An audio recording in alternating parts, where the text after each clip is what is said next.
Bonjour vous et bienvenue sur votre chaîne de review et d'édito préférée, Singe Pourpre. Assassin's Creed est une série de jeux vidéo mythiques débutée en 2007.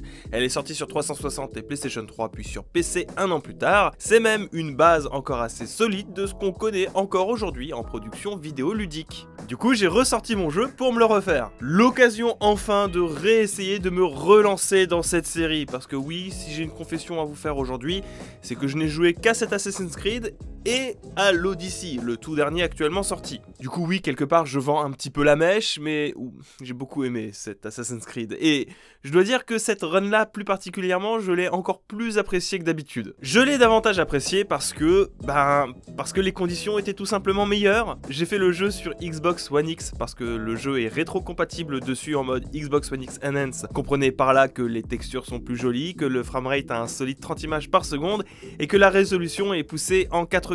Alors sur mes extraits que vous voyez là, malheureusement vous ne le verrez pas en 4K parce que ça reste quand même un fichier assez lourd à entretenir pour mon pauvre Adobe Premiere qui a décidément beaucoup trop de mal, et aussi et surtout parce que la console ne capture pas en 4K et que les cartes de capture pour la 4K ça coûte quand même relativement cher. Alors dans la liste des améliorations on peut aussi rajouter qu'on a plus d'aliasing, en tout cas presque plus, c'est propre, ça tourne nickel, un vrai beau petit remaster gratuit, parce que oui, cette mise à jour, comme toutes celles qui feront tourner vos jeux Xbox ou Xbox 360 sur Xbox One, sont gratuites. Comprenez du coup que oui, côté technique c'était clairement mieux qu'avant, il y a plein de comparos sur YouTube de la version originale versus comment est-ce qu'il tourne sur One X en 4K. Petit bémol, cela dit, côté technique, meilleure résolution et distance d'affichage plus grande engendre un souci parfois pénible.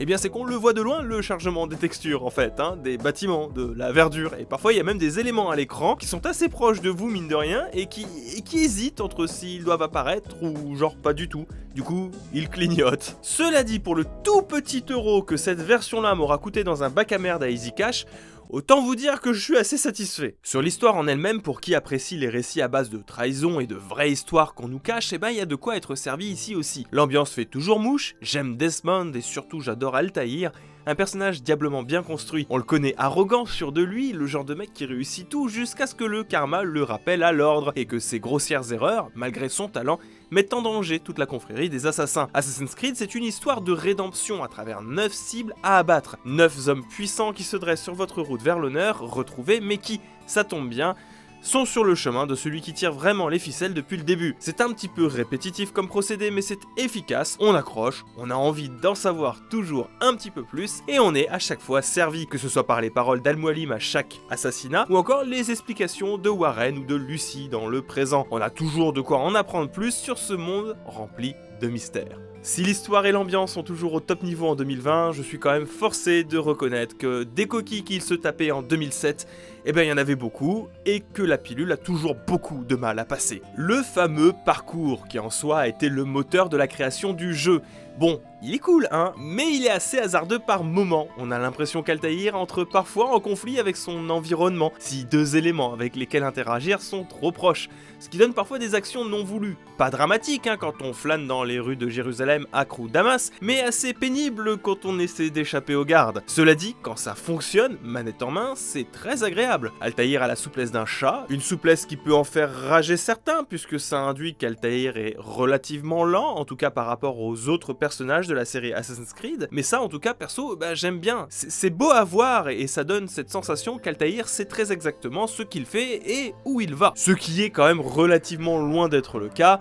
Je vous le rappelle, mais s'il y a deux éléments sur votre route, Altaïr ne sait plus quoi faire. Les combats sont ce qui a peut-être le plus mal vieilli dans le jeu, c'est un système un petit peu étrange, basé sur le bon timing à avoir pour asséner des coups, et bourrer les attaques à l'épée, ça ne fonctionne pas. Une idée originale à l'époque qui a su s'imposer, mais surtout s'améliorer avec le temps, et des jeux qui le font mieux, il y en a, comme Batman Arkham par exemple, ou tout simplement les Assassin's Creed qui suivent. C'est assez limité dans le premier opus, on préfère en général fuir le combat que de se les farcir, surtout que les ennemis ne sont pas très malins et sont généralement dans l'attente d'une action de votre part et vous laissent massacrer tous leurs petits copains. Mais l'ADN du jeu, il n'est pas là, quand bien même ça fait partie du cahier des charges d'Ubisoft au moment de la création du jeu. Non, en réalité, l'ADN, il repose sur le credo des assassins qui va servir à la fois de credo narratif pour le déroulé scénaristique du jeu, mais aussi en réalité d'un credo pour le joueur qui va se voir imposer certaines règles importantes de la vie d'assassin. Jamais l'épée ne doit verser le sang d'un innocent. Ce premier credo expose qui sont les gentils et qui sont les méchants, grosso modo. Altaïr est un assassin qui se bat pour une juste cause, le peuple. Le mettre en danger, même si la solution paraît séduisante pour parvenir à ses fins, c'est donc proscrit. En jeu, ça se traduit par une foule parfois assez gênante dans des combats, une foule avec laquelle il faut composer, mais une foule qui peut également être une alliée pour échapper aux gardes, et surtout, c'est une proposition pour venir en aide à ceux qui en ont besoin, au peuple qui se fait maltraiter par justement cette élite gouvernante. Ainsi, ce credo peut se résumer par cette phrase: seuls les alliés des puissants et les puissants eux-mêmes peuvent mourir de la lame d'un assassin. L'assassin doit être discret dans ses faits et gestes. Deuxième credo de l'assassin: se fondre dans la foule, se faire discret, ne pas faire de bruit, et surtout bien se renseigner avant de se frapper. Encore un credo qui sera utilisé en jeu pour éduquer le joueur, pour ne pas alerter les gardes, pour rester aux aguets et réussir sa mission sans trop de casse. Plusieurs options de discrétion sont offertes aux joueurs, et pas seulement des options de fuite. La simple course est un indicateur d'hostilité dans le jeu, et devant les gardes, il faut donc faire profil bas et attendre le moment opportun. C'est un point fort d'Assassin's Creed pour moi ici par rapport à un jeu d'infiltration plus traditionnel. Ici, il n'est pas nécessairement question de ne pas être vu, mais surtout, il est question de ne faire plus qu'un avec son environnement. Les actions ne doivent jamais compromettre la fraternité. Bon, ce credo, c'est vrai, je vous l'avoue, c'est plus un ressort narratif que plutôt un ressort de gameplay. Quoique, enquêter sur sa cible avant de passer à l'acte est obligatoire pour s'assurer que l'assassin va pouvoir réussir sa mission. Une obligation qui en soi est l'assurance pour la confrérie que l'assassin fait les choses bien et donc qu'il ne la met pas en danger. Bref, on imagine bien que ce troisième credo est là pour légitimer les renseignements par lesquels on va devoir passer avant chaque assassinat. Tout ça c'est très cool parce que c'est un credo très fort qui va donner son originalité au jeu. Mais malheureusement ce credo là on va jamais vraiment s'en sortir, ou en tout cas le jeu ne va vraiment jamais essayer de pouvoir le dépasser. Du coup je pense que vous voyez où est-ce qu'on veut en venir, c'est que tout ça, ça se répète beaucoup et on fait relativement tout le temps la même chose. Al-Mualim vous confie une mission. Cette mission réclame que vous vous déplaciez vers cette ville à cheval, un déplacement qui ne sera plus obligatoire à réaliser si vous avez visité la dite ville une première fois. Une fois sur place, bureau des assassins, le tenant du bureau vous rencarde sur les lieux à aller voir pour obtenir des infos sur votre cible. Pour les rendre visibles sur la carte de la ville, il faudra activer les tours de guet avec la vision d'aigle. Vous pourrez ainsi, pour obtenir vos informations, soit faire de l'espionnage en étant assis sur un banc, soit du pickpocket, soit du passage à tabac, soit enfin des sous-assassinats pour aider un indique. Une fois les informations rassemblées, à vous de passer à l'attaque en tenant compte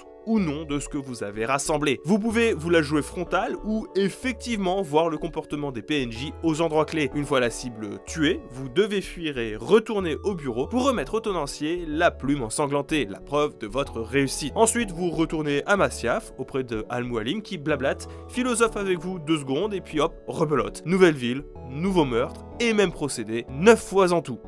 9 fois la même chose. Et autant tolérer les errements de gameplay que j'ai cités un petit peu avant, c'est assez facile, le point technique, bon, c'est pas dramatique. Le fait que Altaïr ait du mal dans son parcours, c'est pas dramatique. Le fait que les IA soient un petit peu bêtes, c'est pas dramatique. Cela dit, cette répétitivité, c'est vraiment ce qui peut tuer votre immersion et votre plaisir dans ce jeu. Après, fondamentalement, c'est ce qui était déjà pointé du doigt à l'époque, même si ça a pas vraiment changé en 2020, quand bien même la presse, sur le moment, ait donné des notes sacrément larges.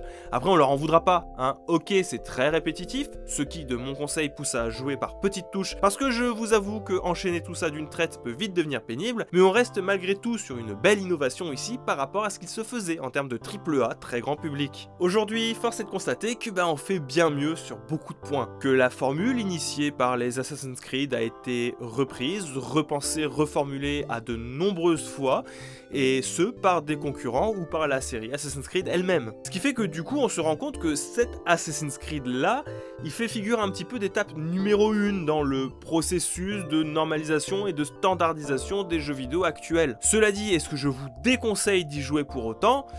Bah non, parce que malgré ces soucis qu'on ne peut nier, Assassin's Creed premier du nom a un charme particulier, une ambiance qui lui est propre et qu'on n'a jamais vraiment revu après. Des idées aussi, c'est ce qui fait le charme de cet Assassin's Creed. Un credo bien à lui, qui a fait son originalité et qui lui confère une unicité. Donc jouez-y, il y a en plus une très bonne histoire dedans, les prémices d'une grande et longue saga du jeu vidéo qui, qu'on l'aime ou qu'on ne l'aime pas, demeure une licence de qualité. Puis en plus, bon quoi, 1 euro sur 360...